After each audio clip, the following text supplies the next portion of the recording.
everyone, welcome back to my channel. So again myself Soma Chakravarti in front of you with new topic, new chapter, new moral and new message. Yes, you are correct. जो आज का जो हम लोग का जो topic है वो ईश्वरन द स्टोरी टेलर है, जो कि सीबीएसई के क्लास 9 का है, मोमेंट्स का है। तो बहुत ही बेहतरीन कहानी और बिल्कुल बच्चे लोगों के लिए है, बिल्कुल एंटरटेनेबल है, मतलब उम्दा बिल्कुल जिसको बोलते हैं। और साथ ही इसमें हम लोगों को ये सीखने को मिलेगा कि अगर आप मतलब स्टोरी भी अच्छी तरीके से एग्जीक्यूट करते हैं तो लोग उसको सच मान लेते हैं और सच मानकर उससे भी बहुत एक्शन ले लेते हैं। यानी कि इसका जो मेन कैरेक्टर है ईश्वरन, इसके पास इतनी अच्छी क्वालिटी थी, ये इतनी अच्छे तरीके से स्टोरी को लोगों के सामने प्रेजेंट करता था कि लोगों को लगता था कि ये जो कहानी जो कि वो बोल रहा था वो बिल्कुल सच होता हुआ प्रतीत होता था। मतलब ऐसा लगता था कि जैसे आंखों के सामने बिल्कुल सच कुछ चल रहा हो। कुछ इस तरह की क्वालिटी थी ईश्वरन द स्टोरी टेलर में। अगेन मैं बोल दूं, समरी को गो थ्रू करने से पहले प्लीज़ क्लास 9 के स्टूडेंट्स जो हैं वो एनसीईआरटी मोमेंट्स को गो थ्रू करेंगे उनके चैप्टर को, और फिर इस समरी पर जंप करेंगे ताकि वो रिलेट कर पाएंगे उस कहानी के साथ इस समरी को। तो कहानी को शुरू करने से पहले थोड़ा सा हम लोग अबाउट द ऑथर देखेंगे, क्योंकि जब हम ऑथर के बारे में जान लेते हैं तो हम लोग को उस चैप्टर के बारे में 20 to 30% कमांड हो जाता है। क्योंकि जब हम लोग राइटर के बारे में या फिर ऑथर के बारे में जानते हैं, उनकी विशेषताओं के बारे में जानते हैं कि उनकी जो लेखन शैली है वो किस फील्ड से रिलेटेड है, तो हम लोग अपने टॉपिक को भी इजीली रिलेट कर पाते हैं। हम लोग को ये मालूम चल जाता है कि जो ऑथर हैं, क्योंकि उनकी स्पेशलिटी उसी टॉपिक पर होती है, तो जो हमारा चैप्टर भी है वो उसी टॉपिक के इर्द गिर्द घूमता हुआ नजर आएगा। तो चलिए थोड़ा सा अबाउट द ऑथर जानते हैं। जो स्टोरी टेलर ईश्वरन जो है, उनके जो लेखक हैं वो है आर.के. लक्ष्मण। और आर.के. लक्ष्मण को कौन नहीं जानता, ये तेनाली रामन का जो स्टोरी था उनसे भी बहुत फेमस है। वो ताना ना करके आता था ना, ताना ना ताना ना ना। तो ये जो म्यूज़िक है इससे मुझे लगता है मोस्टली जो बच्चे हैं वो ऑफनली रिलेट हैं, क्योंकि ये प्रसिद्ध ही है अपने ऐसे टाइप के कहानियों से, रोचक भरी कहानी। तो जो आर.के. लक्ष्मण है, इनका पूरा नाम है राशीपुरम कृष्ण स्वामी लक्ष्मण, जिनका birth year 1921 and death year 2050। He began cartooning for the free press journal, a newspaper इन बॉम्बे। इन्होंने स्टार्ट किया था जर्नल, फ्री प्रेस में जर्नल प्रिंट करने के लिए, जो कि बॉम्बे में है। He is best known for his creation the common man for his daily cartoon strip you said it in the times of India which is started in 1951।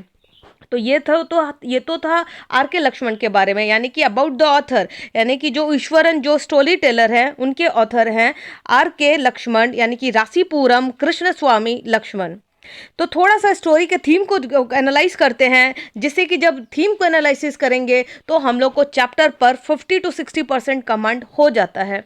तो चलिए थोड़ा सा देखते हैं कि इसका थीम क्या होगा, यानी कि हम लोग पूरे जो फोकस करेंगे वो किस पर फोकस रहेगा। Short summary of the Eswaran the story teller. This is an interesting story about Eswaran, a cook, जो क्या था पेशे से, एक कुक था, खाना बनाने वाला था।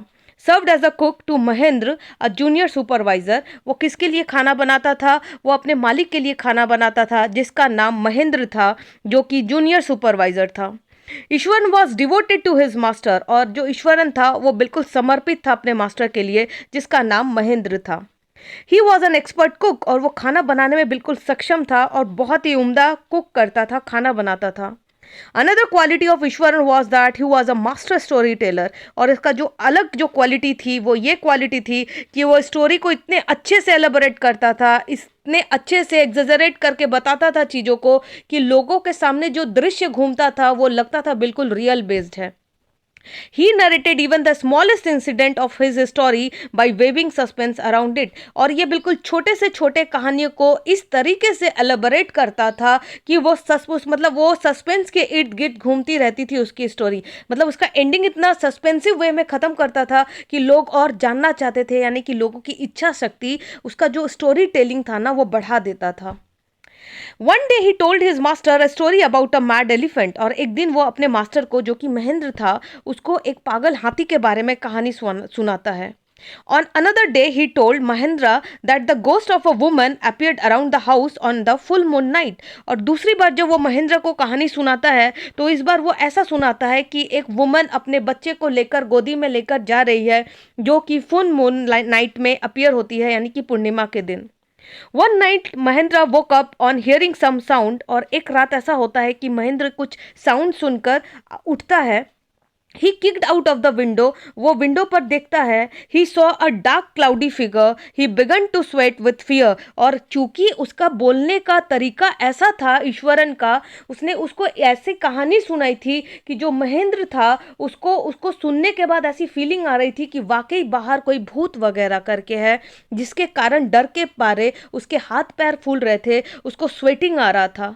The next morning he hurried to his office and handed in his paper for the transfer from that place. और वो उस कहानी में उसने इतनी सच्चाई डाल रखी थी, मतलब महेंद्र को ये विश्वास हो चला था कि खिड़की के बाहर जो उसने देखा था वो भूत था. और नेक्स्ट डे उसने क्या किया कि वो ऑफिस में गया, वो अपने डॉक्यूमेंट्स जमा किए, और जो डॉक्यूमेंट्स में था वो था, उसने अपील करी थी कि यहाँ से मेरा तबादला कहीं और कर दो. सोचो क्या टेलिंग का क्वालिटी रहा होगा ईश्वरन में, यानी कि उसने इतने अच्छे से अपने मालिक को कहानी, सिर्फ और सिर्फ कहानी के बेसिस पे, जो कि महेंद्र ने उसको रियलिटी माना, और रियलिटी मानकर उसने उस जगह को स्विच करने का सोचा जहाँ की ऐसा कुछ था ही नहीं.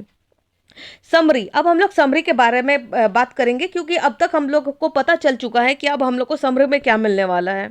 तो Mahendra was a junior supervisor in a firm which offered on higher supervisor at various types of construction sites. और एक सुपरवाइजर था जो कि कंस्ट्रक्शन साइट में एक फर्म पे काम करता था. His job made him move every now and then from a coal mining area to railway bridge construction site to some chemical plant after some months. और इसका जॉब कुछ ऐसा था कि उसको मूव करना पड़ता था वन प्लेस टू अनदर, क्योंकि इसका काम हम लोगों ने देखा कि कंस्ट्रक्शन साइट्स पर काम होता था, तो कहीं कोल माइंस तो कहीं रेलवे ब्रिज का कंस्ट्रक्शन. तो कंस्ट्रक्शन के काम तो फ्रिक्वेंटली होते ही रहते हैं, जिसके कारण जो महेंद्र का जो जॉब था वो मूवेबल जॉब था, यानी कि इसको कुछ ही टाइम पीरियड में स्विच करना पड़ता था one place to another. He was bachelor. He had a cook named Eshwaran. और वो क्या था, वो बैचलर था, और उसके जो कुक का नाम था वो था ईश्वरन, जो कि हम लोग का मेन फोकस है ईश्वरन. ये Ishwaran accompanied Mahendra wherever he went and was therefore greatly attached to him. और ईश्वरन बिल्कुल उसके लिए, जैसे कि हम लोगों ने पढ़ा कि वो डिवोटेड था और कुक था, उसके लिए खाना बनाता था, उसको कहानियाँ सुनाता था, यानी कि उसको टीवी वगैरह एंटरटेन का कुछ ज़रूरत ही नहीं पड़ता था. ईश्वरन उसकी इतने अच्छे से देखभाल करता था, उसके लिए कुक फूड करता था, और मतलब बहुत टाइम साथ में रहने के कारण वो एक दूसरे से अटैच हो गए थे. He not only cooked for Mahendra and washed his clothes but also use to tell him stories in a very interesting manner. और ना कि वो सिर्फ उसका खाना बनाता था, उसके कपड़े वगैरह धोता था, बल्कि उसको इंटरेस्टिंग इंटरेस्टिंग कहानियाँ भी सुनाता था, और उसका इसी बहाने एंटरटेनमेंट होता था. वो कहीं भी जाता था तो उसे बोरिंग जैसा कुछ फील नहीं होता था, क्योंकि ईश्वरन उसके साथ था.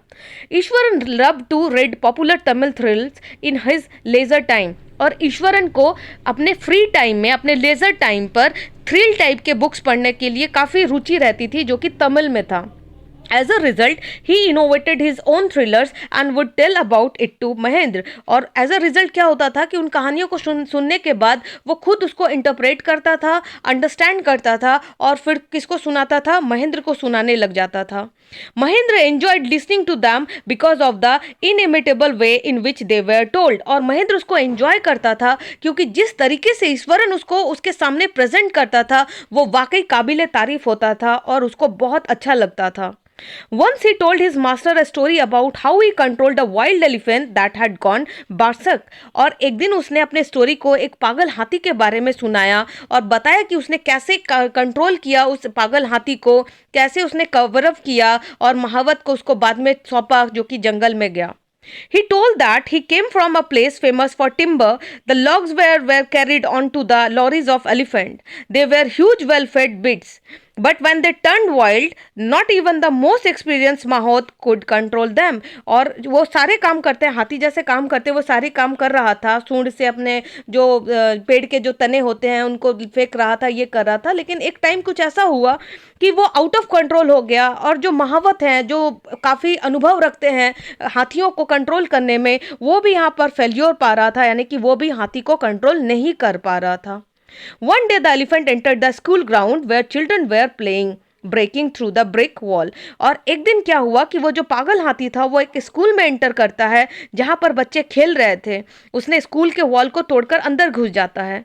Children and teachers got terrified and rush to the safe place. और भाई एलिफेंट जैसे को देख रहा है कि वो पागल हो गया है, वो दीवार वगैरह तोड़कर घुस जा रहा है, तो भाई लोग तो अफ्रेड होंगे ही। और अफ्रेड होने के कारण जो टीचर्स थे, जो स्टूडेंट्स थे, वो डर के मारे टेरिफाइड तो थे ही, साथ में वो खुद को कहाँ ले गए, एक सुरक्षित प्लेस पे, ताकि जो एलिफेंट है वो उन पर अटैक ना करे और वो सुरक्षित रहे। But Eswaran was not scared. लेकिन जो ईश्वरन था वो बिल्कुल भी स्केर्ड नहीं कर रहा था। ये ऐसा वो महेंद्र को बता रहा है स्टोरी में। He move towards the mad tusker with a cane in his hand. और वो बिल्कुल एक गन्ने के स्टिक को लेकर उसके पास मूव करता है, जाता है। And wigged its third toe nail on the quick. और वो उसके थर्ड टो पे मारता है। The beast shivered from head to foot and then collapsed. और वो शिवर करता है और फिर क्या हो जाता है, कोलैप्स कर जाता है। कौन? हाथी। One day while talking about the spirits of ancestors, he began to talk of ghost। और एक दिन जब ऐसी पूजा होती है जिस दिन हम लोग अपने एंसेस्टर्स वगैरह को खाना वगैरह खिलाते हैं, वो घोस्ट के बारे में बात करना स्टार्ट करता है। He said that the place where they were staying was once a burial ground and that he had sometimes seen ghost at night। और वो बताता है कि ये ऐसी जगह है जहाँ पर मतलब बहुत ज़मीन पर बहुत चीज़ दफना हुआ है, दफनाया गया है। और वो हर रोज ऑफनली क्या देखता है, रात को भूत वगैरह देखता है। ये वो बता रहा है महेंद्र को। पहले उसने एक कहानी बताई जो कि एक पागल हाथी के बारे में थी, और उसने ये बताया उसमें कि कैसे वो पागल हाथी को कंट्रोल करता है, जो कि एक्सपीरियंस महावत भी नहीं कंट्रोल कर पा रहे थे। लेकिन ईश्वरन अपने टैलेंट, अपनी क्वालिटी के जरिए उसने उस पागल हाथी पर काबू पा लिया। दूसरी कहानी वो महेंद्र को बताता है कि आप जिस जगह रहते हो ना सर, उस जगह पे बहुत सारी चीज़ें दफनी हुई है, यानी कि बॉडी वगैरह। और ऐसा है ना कि मैं रोज रात को भूत वगैरह देखता हूँ। Being a brave man he was not scared of them. लेकिन मैं इतना साहसी इंसान हूँ कि भाई मुझे डर वगैरह नहीं लगता भूत वूत से। Then he told his master about a horrible ghost woman seen only a full moon night। उसके बाद वो अपने मास्टर को बताता है एक हॉरिबल घोस्ट के बारे में, जो कि एक वुमन है, और वो सिर्फ और सिर्फ कब दिखती है, फुल मून नाइट में, यानी कि पूर्णिमा वाले दिन। She mourned and carried a fetus in her arms. और वो क्या करती है, अपने हाथ में एक फिटस को कैरी करती है, एक भ्रूण को कैरी करती है। Mahendra shivered at the description and told Eswaran that there were no such things as ghost or spirit। लेकिन महेंद्र को मतलब वो डर तो रहा था अंदर से, लेकिन वो बाहर ऐसे प्रिटेंड कर रहा था ईश्वरन के पास कि नहीं नहीं भूत वगैरह कुछ नहीं होता, ना आत्माएं होती है ना भूत भूत। भाई हम लोग भी ऐसा करते हैं, अंदर से डरते हुए रहते हैं, लेकिन बाहर ऐसा प्रिटेंड करते हैं कि no no no this kind of things not happen, ऐसा कुछ होता ही नहीं है, नहीं है ऐसा कुछ, भूत वगैरह तो कभी नहीं होता। लेकिन अंदर से जो महेंद्र था वो उसके कहानी को सच मान रहा था धीरे धीरे। He left the room and retired for the night but he couldn't sleep. और वो रूम को छोड़ के चला जाता है, लेकिन डर के मारे वो रात में सो नहीं पाता। The story of the ghost woman began to hover in his mind. और जैसा कि ईश्वरन ने उसको बोला था, वो कहानी अब महेंद्र के दिमाग में चल रही थी कि ये जमीन के अंदर बहुत सारे बॉडीज दफन हुए हैं, यहाँ पर खोपड़ी मिलती है, कंकाल देखने को मिलते हैं, रात में भूत देखने को मिलता है। एक वुमन को मैंने देखा है फुल मून नाइट में, वो अपने बच्चे को लेकर घूमती है, ब्ला ब्ला। जो भी कहानी ईश्वरन ने उसको सुनाई थी वो इस तरीके से, क्योंकि उसका जो क्वालिटी था तो यही था कि वो बहुत प्रेजेंटेबल था, और प्रेजेंटेबल होने के कारण वो ऐसे एलेबोरेट करता था कहानी को कि सच लगने लगता था। अब महेंद्र के दिमाग में ये भूत वाली कहानी घर कर चुकी थी। One night Mahendra was woke up from his sleep by a low moan close to his window.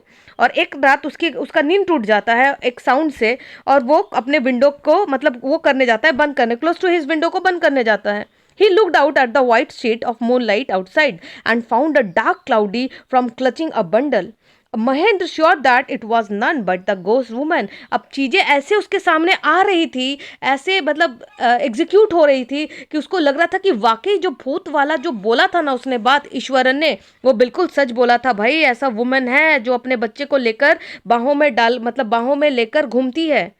He broke into a cold sweat and fell back on the pillow painting। और वो बिल्कुल स्वेटिंग से भर जाता है और वो बिल्कुल पिलो में जाता है, फेल बैक करता है, और बिल्कुल चुपचाप मतलब जैसे डर के मारे जैसे पाँव वगैरह फूलने लगते हैं, उसका हालत बिल्कुल वैसा ही था महेंद्र का। In the morning, Ishwaran asked him about the ghost woman and the sound of mourning that was coming from his room. और वो ईश्वरन से पूछता है कि आपने बताओ, आपने सच सच बताओ, आपने उस वुमन को देखा था ना, जो भूत वाला मैंने बोला था आपको, पक्का है ना, फुल नाइट मून में दिखता है ना वो अपने मैं, क्योंकि आपके रूम से कुछ अजीबोगरीब आवाज आ रही थी, सोचो क्या टैलेंट था उसका। But Mahendra was very upset, लेकिन महेंद्र बिल्कुल अपसेट था। He decide to leave the place immediately. और जो महेंद्र था उसने कहानी को इतना सच मान लिया था कि अब वो उस प्लेस को लीव करने के बारे में सोच रहा था, उसको स्विच करने के बारे में सोच रहा था इमीडिएटली, क्योंकि वो इतना डरा हुआ था, क्योंकि उसे ऐसा लग रहा था कि ईश्वरन का जो भूत वाली कहानी है वो बिल्कुल सच है और किसी रात भूत आकर उसको पकड़ ना ले। तो ये तो था स्टोरी। तो इसकी थीम क्या है, what was the theme of the story, ये क्या बताता है? तो the theme of the story is the art of story telling, कि अगर किसी में अगर कोई बंदा आर्टिस्ट है और उसमें ऐसी क्वालिटी है कि वो स्टोरी को इतनी अच्छी तरीके से बोल पाए, तो फिर क्या ही कहना, जो झूठ है वो सच लगने लगता है, जो कहानियाँ हैं बिल्कुल मतलब जो बिल्कुल ऐसे ही एनालिटिकल, मतलब जो किसी ने सोचा हुआ है वो सच लगने लगता है उसको। A good story becomes interesting only when the narrator twist and turns the action to make the narrative surprising yet plausible. और वो कहानी बिल्कुल इंटरेस्टिंग बन जाती है जब उसको बोलने वाला उसमें ट्विस्ट एंड टर्न देता है, उसको इतना सस्पेंस बना देता है, लोगों की इच्छा जागृत हो जाती है कि नेक्स्ट क्या, नेक्स्ट क्या, नेक्स्ट क्या हो सकता है, क्या बिल्कुल ऐसा हो सकता है जैसा कि ईश्वरन उसको बोल रहा था। इसीलिए वो जो महेंद्र था, सोचो उसने उस जगह को बिना वेरीफाई किए हुए सिर्फ और सिर्फ ईश्वरन के कहानी बोलने के स्टाइल से उस जगह को क्या करने का सोच लिया, स्विच करने का सोच लिया। तो एक बार ये तो सही है कि ठीक है भाई, ये आर्ट है स्टोरी टेलिंग का, लेकिन फिर भी किसी कहानी को इस तरीके से सच मान लेना और सच मानकर उस पर डिसीजन लेना कहीं ना कहीं थोड़ा सा मुझे लगता है कि जस्टिफाइबल नहीं है। We have to use our own sense, अपने सेंस का भी यूज़ करें और चीज़ों को वेरीफाई भी करें और उसके बाद ही कोई डिसीजन ले। तो hopefully you like the session. Thank you.